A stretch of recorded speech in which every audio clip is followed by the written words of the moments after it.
프랑스 남부 부르주 교구의 이수댕은 평화의 안식처입니다.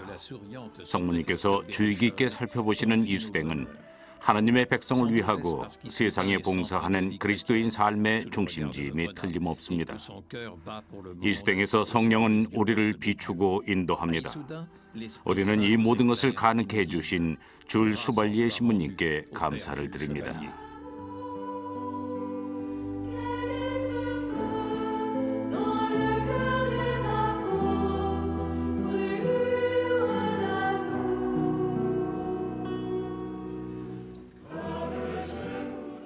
이수댕은 교구에서 중요한 지리적 위치에 있습니다. 왜냐하면 이수댕은 두 현을 아우르는 광대한 부르주 교구의 중심지로 오늘날에도 여전히 교구에 모임이 있을 때면 자주 이수댕에서 모이곤 합니다. 이수댕은 순례지이며 신앙교육의 중심지이자 부르주 교구가 보편교회로 향하는 문을 열어준 것입니다. 저는 오늘날 그리스도 교회의 내부 문제를 되돌아보고 앞으로 교회가 어떻게 나아갈지에 대해 이야기를 나누는 것이 매우 중요하며 세상과 복음의 신선한 공기를 사람들이 가져다 주었다고 생각합니다.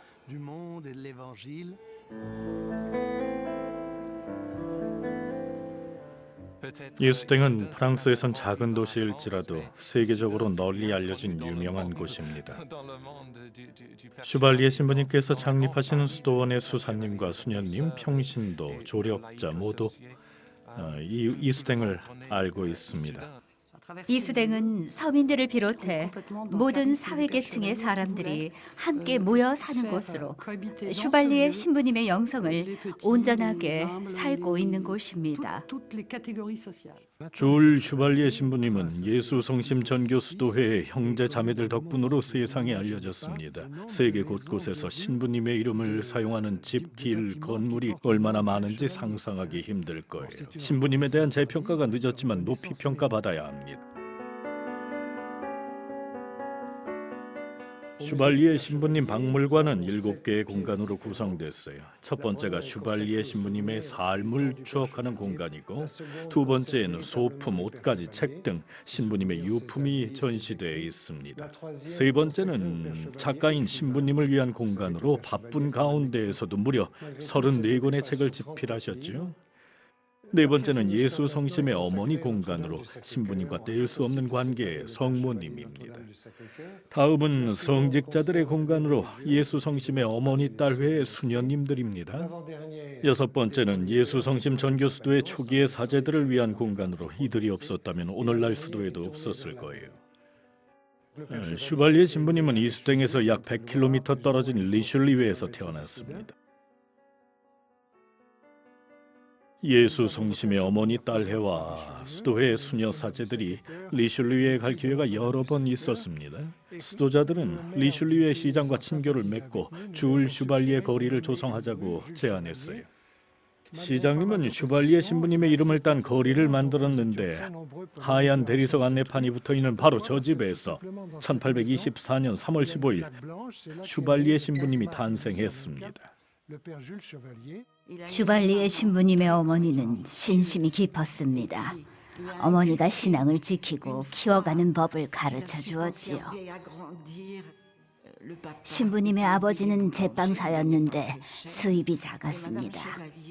그래서 어머니가 장터에 농사지은 채소와 과일 등을 내다 팔아야 했습니다. 그러던 어느 날 슈발리의 부인은 좌절합니다. 당시 줄 슈발리에는 태어난 지 6개월 된 갓난아기였는데 경제적으로 더 이상 버틸 수가 없었기 때문입니다. 슈발리의 부인은 금전적인 어려움이 커지자 무엇을 해야 할지 몰랐습니다. 낙심한 슈발리의 부인은 아기를 포대기에 감싸서 성당에 데려가 성모님 상 앞에서 하소연했습니다. 성모님, 이제 더 이상 어떻게 해야 할지 모르겠습니다. 더 이상 어찌할 수가 없으니 아기를 성모님께 바칩니다. 당신께 바칩니다. 부디 이 아기가 행복해지도록 무엇이든 다 해주십시오. 슈발리의 부인이 성모님께 아기를 의탁한 순간부터 슈발리에게 많은 일을 해주시게 됩니다. 성당에서 들리는 흐느껴 우는 소리 때문에 본당 신부가 부인에게 다가와 말했습니다. 부인, 대체 무슨 일이신가요? 그러자 슈발레의 부인이 신부님 좌절하여 아들을 성모님께 의탁했습니다. 그때부터 본당 신부가 슈발리의 가족에게 많은 도움을 줬고 어린 줄은 사제관에 자주 갔습니다. 줄이 사제가 되고 싶다고 얘기하자 부모님은 신학교에 보낼 돈이 없다고 하죠. 그러자 어린 줄은 괜찮아요, 전 일을 할 거예요 라고 말했고 도심에서 아주 정직한 청년 재화공이 됐습니다. 당시에 재화공은 각종 기구를 가지고 수저를 만들었어요. 아마 요즘 재화공들이 보면 입가에 미소가 걸릴 신발들입니다. 슈발리에는 자칫하면 나쁜 청년들과 어울릴 뻔했었다고 일기에 기록했습니다. 그 후 보좌 신부에게 자신의 소명을 견고히 하고 성숙시켜줄 상급 공교 요리 과정에 등록해달라고 부탁하죠. 리슐리에에는 또 다른 성인이 있는데 바로 빈첸시오 성인입니다. 줄 슈발리의 신부님이 청년 시절부터 삶의 모범으로 선택하신 분이지요. 신부님에게 빈첸시오 성인은 자비를 실천한 위대한 사도였지요. 전 슈발리의 신부님도 자선을 실천한 훌륭한 분이라고 말씀드립니다. 광장 반대쪽에 있는 폐장 호텔에서 쥐스트 씨가 식사를 한 뒤 여조고모에게 말했어요. 혹시 믿을 만한 사람을 알고 있나요? 20년 가까이 바텀 근처에 토지를 소유하고 있는데 그 땅을 관리해줄 사람이 있을까요? 그러자 슈발리의 사정을 알고 있던 여종업원이 슈발리의 가족을 만나러 와선 제가 일자리를 알아봐줄 수 있을 것 같아요. 저와 함께 가보시죠 라고 말했어요. 쥐스트 씨와 계약을 맺은 슈발리에는 몇 달 후 토지 관리를 위해 바통으로 향했습니다.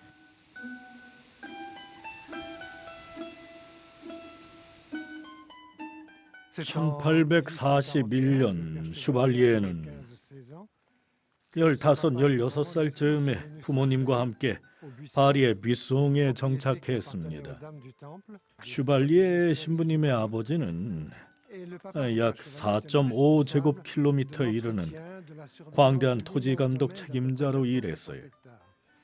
본당 주임 다르노 신부는 새로운 본당 신자인 슈발리에 가족에게 세심한 주의를 기울였습니다.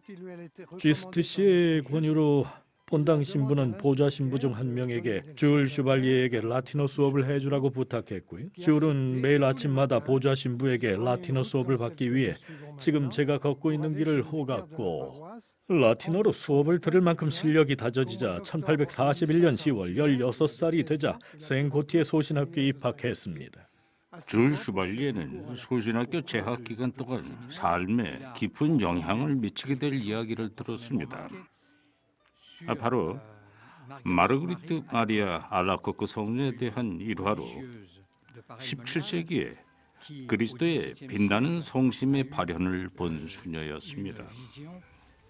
예수 성심 여기는 신학생이었던 줄 슈발리에에게 큰 영향을 미쳤고 인생을 완전히 흔들어 놓았습니다.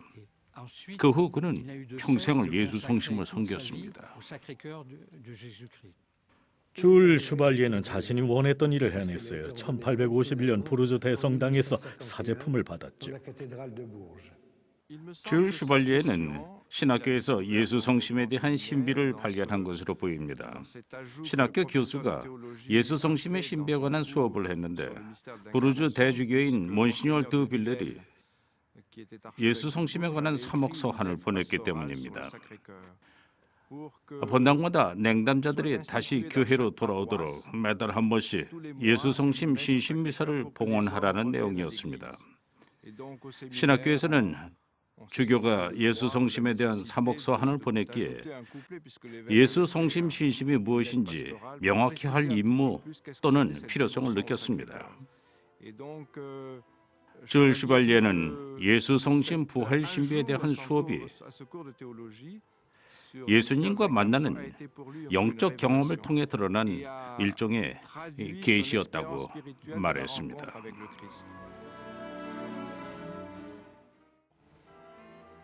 줄 슈발리에 신부님은 샤티옹에서 2년 반 동안 혼인, 장례, 그리고 세례 예식을 담당하는 보좌 신부로 지냈습니다. 줄 슈발리에 신부님의 주보 성인으로 지명되던 날에 앵드루의 샤티옹 노트르담 대성당을 방문할 수 없었습니다. 역사적인 날로 성당 앞에 잠깐의 주차도 할 수가 없었죠. 원래 주보 성인은 베드로 성인이었습니다. 대성당은 1870년에서 1875년 몬시뇰 르누아르의 주례로 예수 성심에 봉헌됐는데 르누아르 몬시뇰과 줄 슈발리에 신부님 두 분을 생각하지 않을 수가 없습니다. 두 분은 홍공보에서도 틀림없이 만났을 겁니다. 르누아르 몬시뇰이 대성당을 예수 성심께 봉헌했을 때 슈발리에 신부님의 업적을 염두에 뒀을 겁니다. 예수 성심상이 가운데 있고 오른편엔 예수 성심의 어머니 상과 왼편에는 예수 성심의 모범이자 버신 성 요셉상이 있습니다. 슈발리에 신부님은 여기에서 30km 떨어진 이부알르프레에서 보좌 신부로 일한 후 이곳 오비니 슈르네르의 생마르탱 성당의 보좌 신부로 부임했어요. 당시 루이 캉탱이 주임 신부였는데요. 이부알르프레 본당에서는 1년 동안 머물렀습니다. 슈발리에 신부님은 루이 캉탱 주임 신부에 대한 중요한 내용을 기록했습니다. 슈발리에 신부님은 루이 캉탱 신부님이 보여준 경건한 태도와 하느님 백성을 아끼는 마음으로부터 큰 영향을 받았던 것으로 보입니다.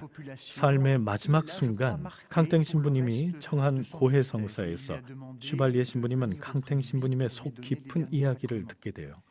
슈발리에 신부님은 캉탱 신부님의 마지막 말을 계명처럼 간직했습니다. 영적인 계명처럼 받아들이며 실천하려고 했는데요. 이를테면 이런 권고사항이었죠. 너무 오랫동안 여성들과 고해성사 시간을 보내지 마십시오. 큰 필요성을 느끼지 못했습니다. 남성들과 청년들, 소외된 가난한 이들, 버림받은 이들에게 시간을 할애하고 사목 활동의 주요 목표로 삼아야 합니다. 이것은 줄 슈발리에 신부님의 사목 활동을 입증해주는 성당 기록부입니다. 성당에서 치러진 세례, 혼인, 장례, 예식 등을 기록한 것으로 예식을 집전했던 신부님의 서명이 있습니다. 신부님은 이곳에서 보좌 신부로 1853년 10월부터 1854년 10월까지 일했습니다. 신부님이 오비니 성당에서 집전했던 마지막 세례식의 증명서가 여기에 있습니다. 1854년 10월 7일 마리 조세핀의 유아 세례였네요. 줄 슈발리에 신부님의 초상화가 성당에 있는데요. 아르스의 성 요한 마리아 비안네 신부님 상도 있습니다. 두 분은 서로 아는 사이였는데 슈발리에 신부님이 요한 마리아 비안네 신부님을 방문해서 축복을 해달라고 요청했기 때문입니다. 슈발리에 신부님은 1854년 이수댕 성당의 보좌 신부로 임명됐습니다. 이곳에서 18년간 보좌 신부로 일한 뒤에 주임 신부가 됐습니다. 이수댕 본당의 보좌 신부로 부임했을 당시 성당의 뒷부분은 없었습니다. 그래서 기둥부터 성당의 끝부분까지는 주임 신부로 임명된 뒤 신축한 공간입니다. 여기 생시르 성당에는 루이 14세가 하사한 아름답고 주목할 만한 작품이 있습니다. 감실 곁에 6개의 높은 촛대로 성당의 자랑거리입니다. 묵주기도를 바치는 성당으로 신부님은 이곳에서 기도하기를 좋아했습니다. 또 삶의 중요한 부분을 차지했던 성체조배를 했던 것입니다. 신부님은 성체조배를 매우 좋아했습니다.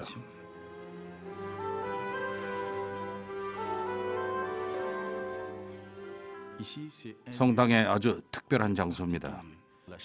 예수 성심 노트르담 성당에서 최초로 예수 성심의 어머니상을 모신 곳입니다. 슈발리에 신부님은 성찬례를 거행한 후 신자들의 이야기를 들으려고 여기에 왔습니다. 신자들은 신부님의 조언과 말씀을 듣고 또 고해성사를 하기 위해 왔습니다. 줄 슈발리에 신부님은 사제가 되면서 진정한 삶을 시작했어요. 늘 기도하는 사람이었죠. 여기 5권의 성무일도서가 있습니다. 당시는 사제마다 계절별로 한 권의 성무일도가 주어졌습니다. 성무일도는 모두 라틴어로 쓰여 있습니다. 저희는 슈발리에 신부님이 사용했던 유품들을 가지고 있습니다. 그분이 사용하던 낡은 지갑, 사랑하고 존경했던 어머니 사진, 외출 시 지니고 다녔던 작은 구급상자와 작은 반지꼬리 주머니입니다. 신부님은 떨어진 단추를 직접 꿰매길 좋아했어요. 여행 중에 언제나 소지하고 바친 십자가의 길과 십자가의 길이 들어있는 상자입니다. 매일 밤 잠자리에 들기 전 신부님은 그리스도의 고난과 부활인 십자가의 길을 바치길 좋아했어요.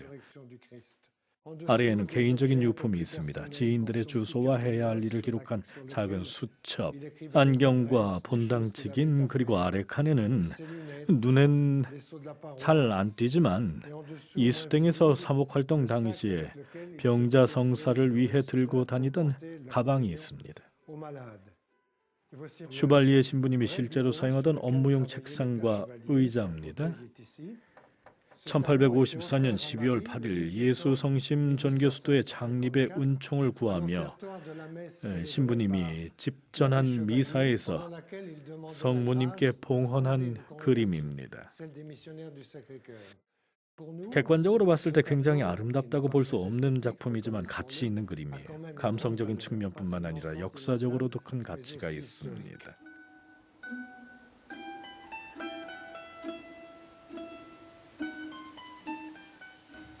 슈발리에 신부님은 신학교 재학 중에 자신의 고통을 치유받을 유일한 방법은 예수 성심뿐이라고 생각을 했습니다.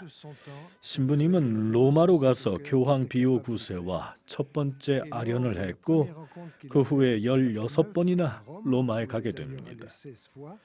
교황님은 신부님에게 세상은 예수 성심에만 희망을 두고 있다고 말씀하셨어요. 이 말씀은 슈발리에 신부님 평생의 선구가 됐습니다. 줄 슈발리에 신부님은 확신에 찬 사람이었습니다.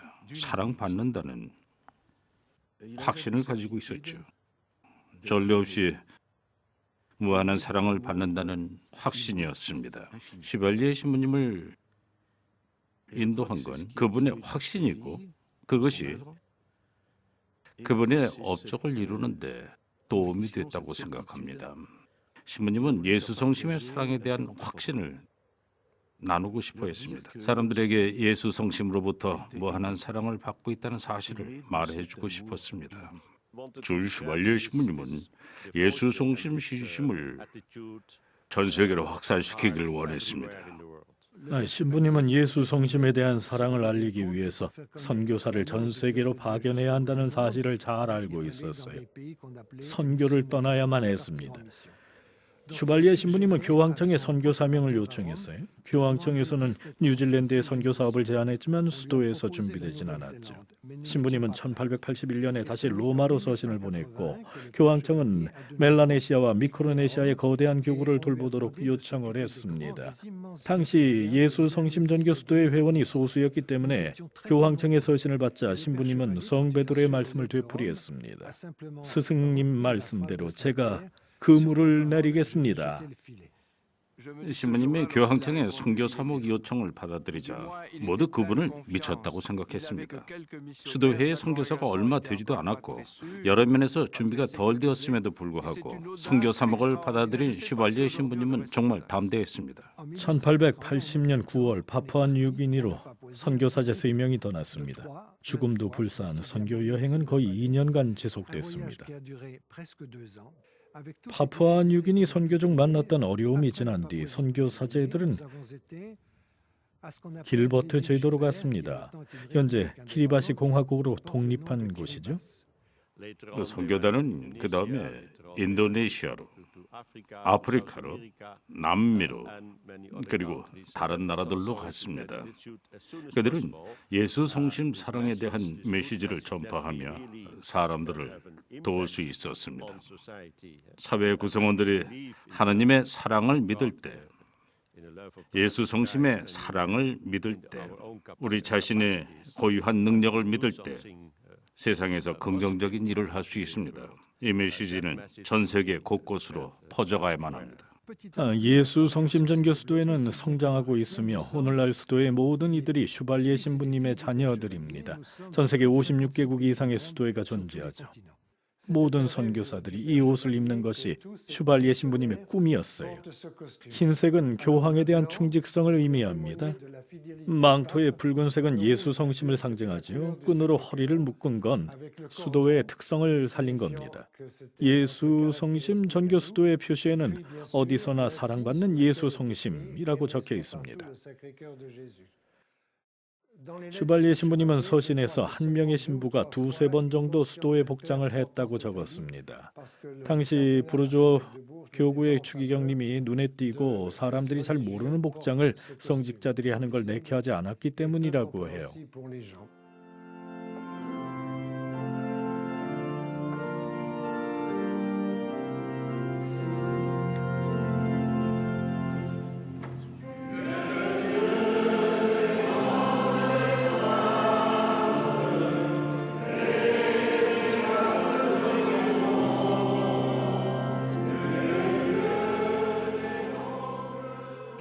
슈발리에 신부님은 예수 성심 성전의 건축 기금 모금을 위해 프랑스 전역으로 사제를 파견하기로 결심했습니다.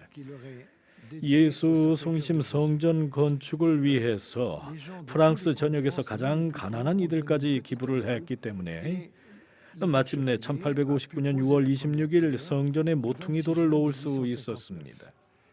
충분한 돈이 없었지만 성전 건축을 확신하셨죠. 하느님에 대한 무한한 신뢰가 바로 슈발리에 신부님의 삶을 대변한다고 생각합니다. 성전 모퉁이 돌을 놓자 건축 기금이 들어왔어요. 기부금이 어디에서 사용될지 확실히 알았기에 사람들이 기부를 했던 겁니다. 마침내 1874년 예수 성신께 봉헌된 성전이 완공됐습니다. 슈발리에 신부님은 대성당 뒤쪽에 두 개의 탑을 세워 프랑스의 여느 성당처럼 성모님 성당이 오른편에 오도록 예수 성심의 어머니 스테인드 글라스 설치를 요청했습니다. 하지만 소성당 미사마다 많은 사람들이 몰려들어 스테인드 글라스 설치가 어려워지자 이 슈발리에 신부님은 다른 방법을 찾을 생각을 했습니다. 그러다 아주 좋은 생각을 해냈죠. 바로 예수 성심의 어머니 성당을 증축하는 거였습니다.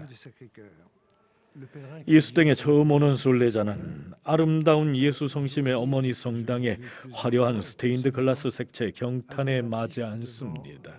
그런 광경을 여러 번 봤기에 감히 말씀드리는 거예요. 성당에서 가장 중요한 예수 성심의 어머니 회에 아래에 있는 감시를 놓쳐서는 안 됩니다. 이 많은 사람들이 성모님께 기도를 드리러 오지만 대부분 감실 안에 계신 예수 그리스도를 잊곤 해요. 1869년 9월 8일 성모님은 왕관을 쓰셨습니다. 이 수댕의 성모님은 중재자입니다. 사람들은 슬픔과 기쁨을 의탁하러 와요. 하지만 종종 성모님께 드리는 기쁨과 감사의 인사를 잊곤 하죠. 성당에는 전 세계에서 온 감사패로 가득합니다. 성모님이 예수님께 중재 기도를 해주신 것에 대한 감사죠. 성당에선 초봉헌을 할 수 없습니다. 불가능해요. 성당을 온통 검게 그을릴 테니까요. 초봉헌을 원하는 신자를 위해서 양초 대신 램프를 구비해 뒀습니다.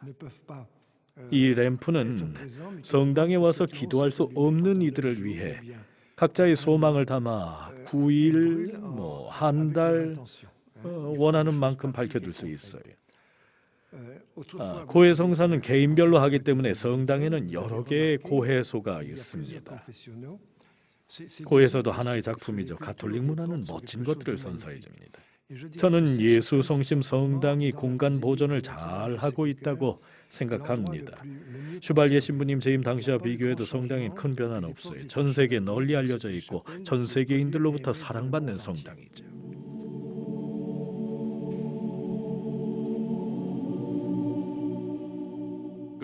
슈발리에 신부님은 성모님을 예수 성심의 어머니라고 불렀습니다.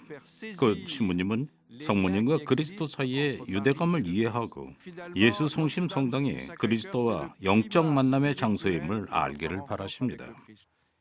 저는 순례자들이 영적인 면에 민감하다고 생각합니다. 성모님은 먼 존재가 아니라 우리와 같은 주님의 창조물로 우리 곁에 계십니다. 특별한 방법으로 주님께 선택되었다 할지라도 우리와 함께 하십니다. 이곳에서 성모님 발현은 없었습니다. 아무것도 없었지만 많은 일이 일어나고 있어요. 이수댕의 고원에서 우리는 성모님을 만나요. 다른 곳처럼 여기서 동굴을 보진 못합니다. 다른 곳이나 또는 루르드의 동굴을 보진 못했지만 우린 성모 마리아를 만나러 여기 왔습니다. 성모님과 영적인 만남이에요. 이 만남에서 얻은 성령의 열매를 여기 오지 못하는 분들에게 나눠주기 위해 다시 돌아갑니다.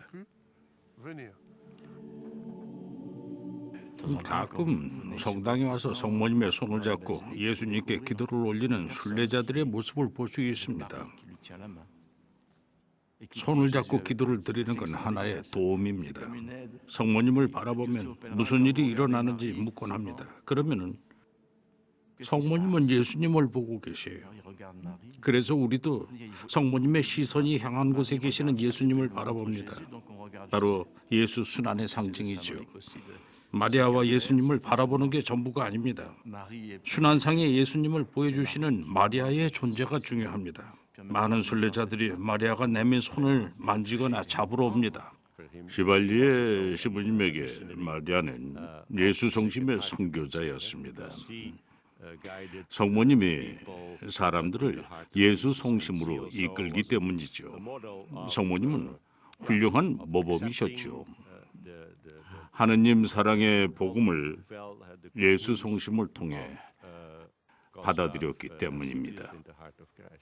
예수 성심 성당에 대한 기록이 담긴 책인데 무척 감동적입니다. 이 책을 펴보면 여기 월 표시와 첫째 주일, 둘째 주일, 셋째, 넷째 주일 그리고 성과와 현황이 적혀 있습니다. 예를 들어 첫째 주일 성모님께 드리는 기도에 9,842건의 회심이 예수 성심 성전에 봉헌됐고요. 2,898명의 어린이들이 예수 성심 어머니의 보호를 받도록 권고를 받았네요. 그리고 매주일 예수 성심 성전에 3억 2천만여 건의 청원기도 요청이 접수됐습니다. 특별 청원기도는 여기서 끝나지 않지만 많은 수의 청원기도 편지를 열어보지 못했다고 적혀 있고요. 예수 성심의 어머니시여 저희를 위해 기도해 주소서. 모든 일이 매주일 예수 성심의 어머니 성전에서 성모님께 드리는 기도 시간에 일어났습니다. 예수 성심 신심은 하느님 백성의 기대에 부합하며 전 세계에서 큰 성공을 거두었습니다. 예수 성심 성전의 청원 기도와 가입 문의 등이 쇄도했습니다. 인도 등 세계 곳곳에서 문의가 이어졌죠. 정말 놀라운 일은 세계 어디를 가든지 누군가 모셔놓은 예수 성심의 어머니 상을 발견한다는 것입니다. 파타고니아, 호주, 캐나다 등지를 가면 푸른 망토를 두르고 두 손에 묵주를 쥐고 계신 로르드의 성모님을 언제나 볼 수 있습니다. 하지만 예수 성심의 어머니상은 완전히 다르죠. 각 나라별로 다르게 만들기 때문입니다.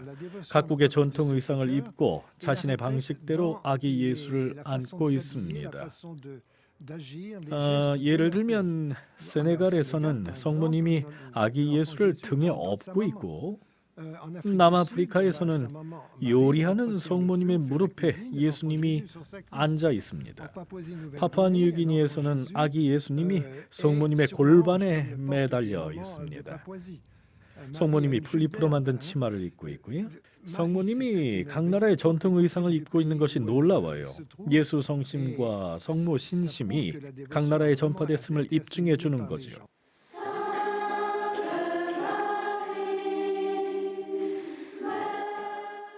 세잘부누아의 수도원은 1093년에 완공되었습니다. 수사들은 이탈리아 토스카나의 발롱브레즈 수도원에서 왔는데 모두 말을 타고 왔어요. 총 5명이었습니다. 그 후 수도원은 국가재산으로 매각됐어요. 뒤 부샤르 신부님이 숨진 후 학교가 문을 닫게 되자 수도원 건물을 이수댕의 예수성심 정교수도회의 슈발리에 신부님이 인수했습니다. 드방델 신부와 모즈네 신부, 바타르 신부는 소신학교를 세웠어요. 예수성심의 어머니 딸의 수녀들도 아이들을 가르치러 이곳에 왔습니다. 당시 이 학교는 쇠잘부누아 최초의 소신학교였습니다.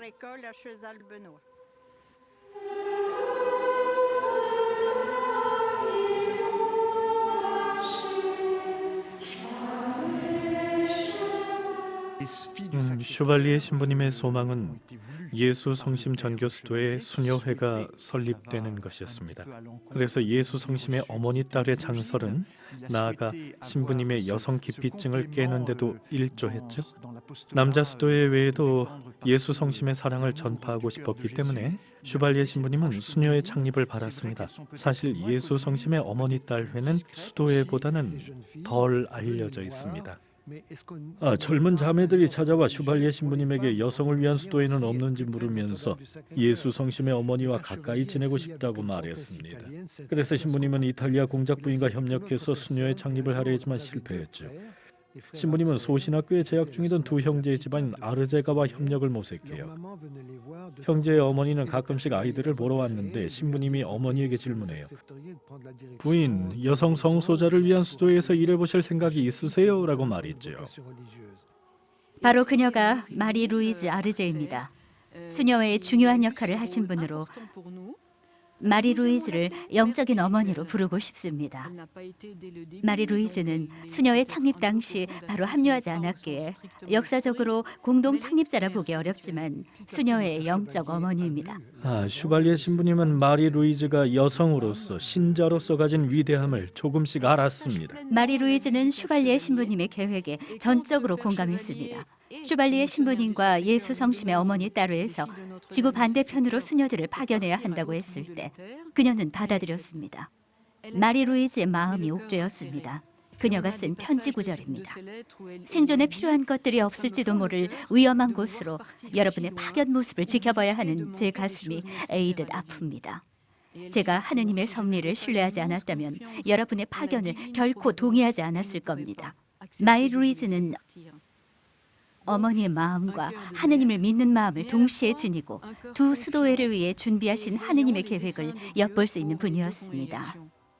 현재 대부분 국가의 수녀회에 함께하는 수녀님들은 없어서는 안 될 존재예요.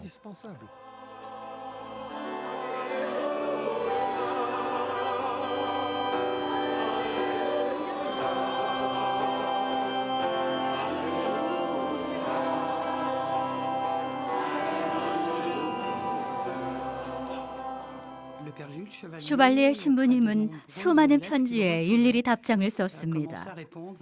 하지만 수많은 편지에 일일이 답장하기란 쉽지가 않았습니다. 그래서 신부님은 회보를 만들었고 회보는 월간 잡지가 됐습니다. 프랑스와 스위스에 배포하기 위해 약 3만 8천 부의 월간 간행물이 발행됩니다. 이런 규모의 잡지는 프랑스의 그리스도인들의 정기 간행물 중 상당히 큰 편에 속합니다. 월간 잡지는 예수 성심 정교 수도회가 진출한 외국에서도 발간됩니다. 슈발리에 신부님은 수도회 창립자이자 많은 작품을 쓰신 작가이기도 했습니다. 편지를 하루에 10통이 넘게 쓰시곤 했죠. 서신 외에도 34권 분량의 글을 썼습니다. 2권의 두꺼운 책으로 묶어서 발행이 됐죠. 예수 성심의 어머니와 예수 성심에 관한 글이었습니다. 당시 예수 성심 성지였던 바레르 모니알의 환시 이야기가 있었다 하더라도 하느님의 사랑에 대한 언급은 가히 혁명이었습니다. 사람들이 하느님의 사랑도 알고 있었지만 여전히 하느님이 두려운 존재였기 때문입니다. 당시 사람들은 하느님의 사랑에 대해 전혀 언급하지 않았어요. 한 가지 예외는 있었죠. 만약 대죄를 저지르게 되면 하느님의 사랑을 잃게 된다고 말할 때뿐이었습니다. 그렇게 슈발리에 신부님의 독창성을 더 잘 이해할 수 있습니다. 슈발리에 신부님은 바레르 머니 아래 예수 성심 발현을 알고 있었습니다. 어떤 글은 슈발리에 신부님에게도 중요했겠지만 그런 글의 영향보다는 예수 성심 신심을 당신만의 믿음으로 승화시키신 것입니다. 오늘날 성심의 영성에 대해 이야기합니다. 신앙의 실천 외에 영성에 대해 이야기해야 합니다. 저는 슈발리에 신부님이 성심에 대한 성서적 개념을 가졌다고 생각합니다. 특별한 계시에 얽매이지 않으셨지만 하나님에 대한 이해, 곧 하나님이 성심을 가진 분이라고 이해하고 계셨습니다. 하나님은 특별히 아들 예수님에게 성심의 존재를 밝혀주시고 우리는 예수 안에서 하나님이 우리를 사랑하신다고 말한 가우디오 메스펠스 데 듀폰실의 아름다운 구절을 만납니다. 슈발리에 신부님의 예수 성심을 인식하는 방식을 잘 요약한 글입니다. 슈발리에 신부님은 이렇게 말합니다. 하나님께서는 당신의 가장 작은 피조물에게도 무한한 사랑을 주시길 좋아하십니다. 하느님은 작은 일을 보고 경탄하며 이렇게 말씀하십니다. 작은 피조물이여, 두려워하지 마. 너는 네가 처한 상황에서 균형을 이룬다. 그러니 두려워하지 마라. 하느님께서 창조하신 것은 패배하지 않는다. 작은 피조물이여, 너는 하느님이 쓴 하나의 글자다. 하느님께서 쓰신 글자는 영원히 지워지지 않는다. 교회와 신학 그리고 성 토마스의 전통이 없다 하더라도 피조물이 우리를 하느님께 인도할 수 있는 길이 될 수 있다고 말하는 것입니다. 교회의 기도문에서 말하고 읽는 시편 9절에는 자연에 대한 외침과 감사, 경탄 등이 정말 많이 있죠. 자연이 남성과 여성에게 줄 수 있는 것에 대해 사람들은 여전히 민감하다고 생각합니다. 생태학이라는 넓은 의미의 단어는 다음의 말과도 부합한다고 생각합니다. 곧 인간은 스스로 존재하지 않고 생존 조건이 충족된 환경 속에서 존재한다는 것입니다. 모든 피조물은 조물주의 단어이고 사랑의 단어입니다. 창조는 식물계와 무기물 그리고 동물계와 최고의 피조물인 인간에게까지 미칩니다. 하느님은 인간에게 무엇인가를 더 주셔야만 했습니다. 다시 말하면 하느님께서 직접 우리 가운데로 오신 거죠. 그리고 그 순간은 아주 드문 경우로 신부님의 말처럼 각자의 방식대로 말하도록 내버려두는 순간이에요. 평소 슈발리에 신부님은 과묵한 편인데 갑자기 말수가 많아지니 마치 환영을 보는 것 같네요. 신부님은 이렇게 말합니다. 온 세상을 비추고 어디든 다 비추는 이 아름다운 태양을 보세요. 예수님 어서 오십시오. 신부님은 그리스도를 부릅니다. 교리는 항상 예수님은 우리의 죄를 사하고 구원하러 오셨다고 하는데 틀린 말이 아니에요. 하지만 신부님이나 성 바오로처럼 예수님은 죄를 지었든 그렇지 않았든 피조물의 머리로서 세상에 오셨다는 것입니다. 그래서 신부님에게 하느님의 사랑의 완전한 계시는 십자가 위에 계신 예수 성심입니다. 예수님은 모든 피조물의 머리입니다. 신부님 말씀 중 제가 보기에도 대단한 것은 그게 우리가 십자가 위에 예수 성심을 바라볼 때 하느님도 더 이상 해주실 말씀이 없다는 겁니다. 하느님이 아들의 꿰뚫린 심장을 보여줄 때 그것만으로도 충분했습니다. 처음부터 슈발리에 신부님은 모든 편지를 쓸 때 간단한 문장으로 시작하라고 부탁했어요. 예수 성심은 온 세상에서 사랑을 받으소서라는 문장이었습니다. 아침에 일어나 그렇게 말하고 공책에 접근했습니다. 마치 삶의 모토 같았어요. 슈발리에 신부님은 19세기에 사람들이 파멸로 달려간다고 생각을 했습니다.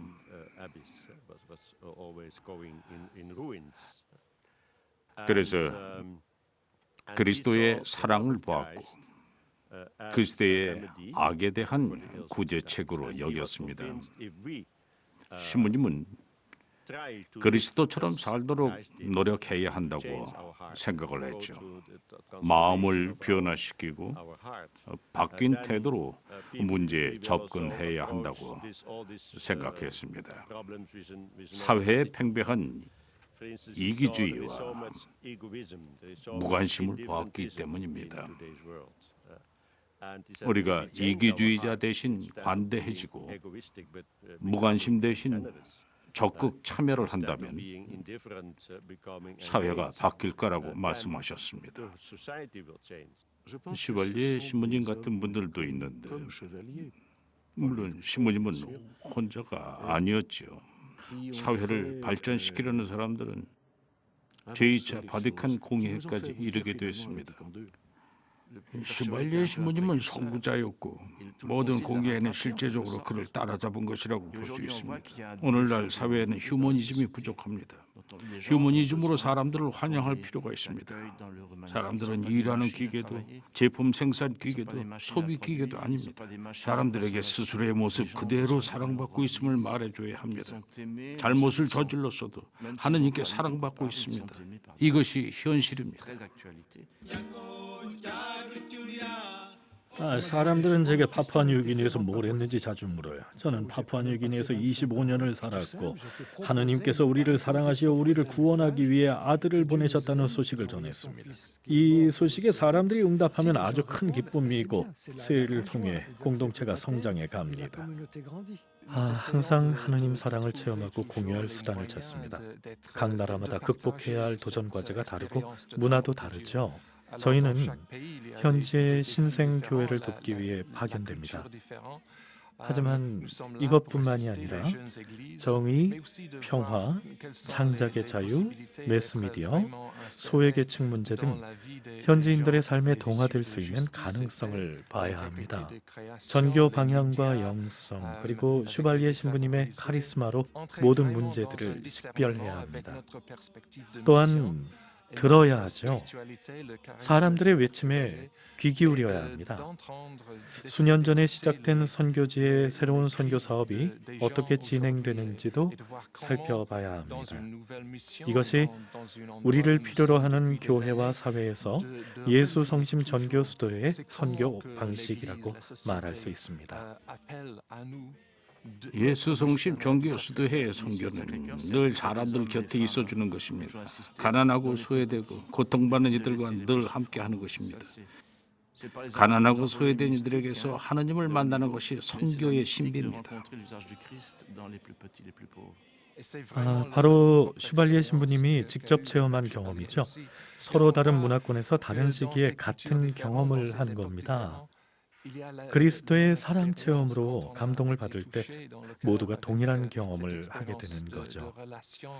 선교는 삶을 열고 도움이 필요한 사람들과 또 도전 과제에 눈을 뜨게 합니다. 복음을 전하기 위해 선교사들을 프랑스에서 먼 곳으로 파견했습니다.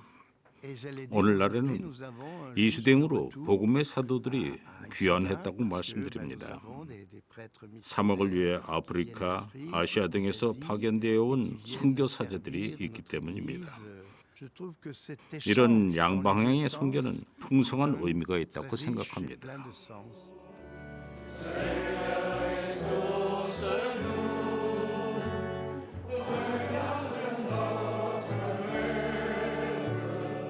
슈발리에 신부님은 1907년 1월 거리로 내몰렸습니다. 집무실에 있던 신부님은 나가고 싶지 않았어요. 그러나 경찰이 신부님을 제압했고 사제관의 문이 열릴 때 군중들이 경찰과 공권력에 야유를 퍼부었습니다. 2층 집무실로 올라간 경찰이 신부님을 끌어내고 쫓아냈기 때문이죠. 그 자리에 본느발 백작이 있었는데 관대한 신자였던 그가 슈발리에 신부님에게 말했어요. 신부님, 저희 집으로 오세요. 당신의 집입니다. 80살의 신부님에게는 엄청난 충격이었죠. 때는 정월이었습니다. 그래서 신부님이 과로로 숨졌다고 말할 수 있습니다. 대성당은 그 후 폐쇄돼서 들어갈 수가 없어요. 하지만 슈발리에 신부님이 숨을 거두기 며칠 전 성당이 다시 문을 열었습니다. 국유재산으로 매각됐던 예수성심 대성당을 본느발 백작이 전 재산을 들여 사들였기 때문이에요. 예수성심 대성당은 백작의 소유가 됐습니다. 개인 소유이기에 원하는 대로 할 수 있었죠. 슈발리에 신부님을 지하 납골당에 모실 수 있게 된 거예요. 예수성심 대성당 지하 납골당에는 슈발리에 신부님과 함께 예수성심 전교수도회 초창기부터 함께했던 아니요, 4628부터 피프롱 신부, 방델 신부, 또 슈발리에 신부님의 뒤를 이어서 수도의 원장이었던 랑그탱 신부, 그리고 예수성심의 어머니 딸회의 창립자 마리 루이드 아르제르 원장 수녀님도 함께 잠들어 있습니다.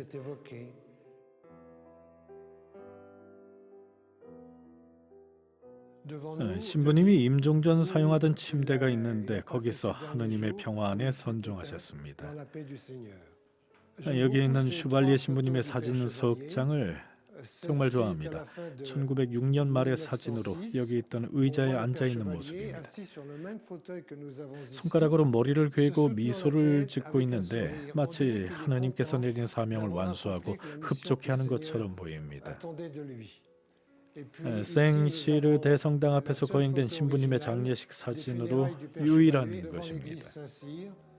성당의 정문 위에 프랑스 공화국이라고 새겨져 있고 신부님의 시신을 장례 미사를 위해 모시고 있어요. 애도의 표시로 이수당의 모든 상점들이 문을 닫은 모습을 보여주는 사진입니다. 장례식에는 사제들, 수도의 참사위원들이 대거 참석해 슈발리에 신부님께 삶을 허락하신 주님께 감사드리며 애도했어요. 주님께서 슈발리에 신부님의 공덕을 높이 사셔서 언젠가는 은총이 가득한 슈발리에 신부, 슈발리에 성인 신부로 말할 수 있게 되길 바랍니다. 오늘날 슈발리에 신부님에 대한 재평가가 이루어지고 있습니다. 슈발리에 신부님의 시복 시송식을 고려할 수 있는 공식적인 절차라고 말씀드릴 수 있습니다. 장기적인 관점에서 신부님의 업적을 고려해 볼 때 가능하다고 봅니다. 그리스도 교회는 그리스도인들의 모범이 될 만한 인물을 성인으로 선정해야 하기 때문에 신부님의 인생과 글, 그리고 증언 등을 모두 동시에 평가해야 합니다. prophète de celui qui a pris